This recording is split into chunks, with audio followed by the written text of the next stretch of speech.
আসসালামু আলাইকুম। Juice cooking ওয়ার্ল্ডে আপনাদের সবাইকে জানাই স্বাগতম। আজকে আমি আপনাদের সঙ্গে শেয়ার করব মজাদার মুখী কচুর মুথার রেসিপি। কড়াই আমি দিয়ে দিয়েছি সরিষার তেল, দিয়ে দিয়েছি পেঁয়াজ বাটা, রসুন বাটা, কাঁচামরিচ বাটা দিয়ে খুব ভালোভাবে আমি ভেজে নেব।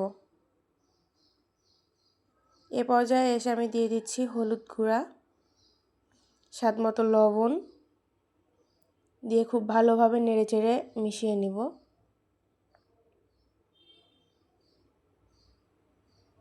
এ পর্যায়ে এসে দিয়ে দিচ্ছি ধনিয়া গুঁড়া, জিরার গুঁড়া দিয়ে আমি এখন কেটে ধুয়ে রাখা মুখী কচুর মুথাগুলো দিয়ে দিব। দিয়ে খুব ভালোভাবে নেড়েচেড়ে মিশিয়ে নিব।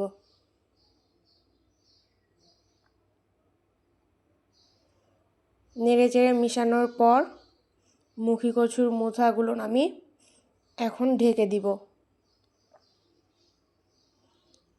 ঢেকে ঢেকে রান্না করতে হবে মিডিয়াম টু লো আঁচে।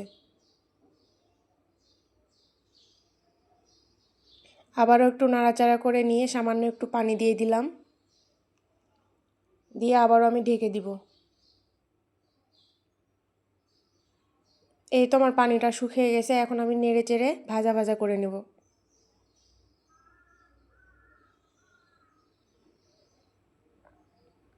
এই রান্নাটি খুবই মজা হয়, আপনারা গরম ভাতের সাথে ট্রাই করে দেখতে পারেন। এই তো আমার ভাজা রেডি।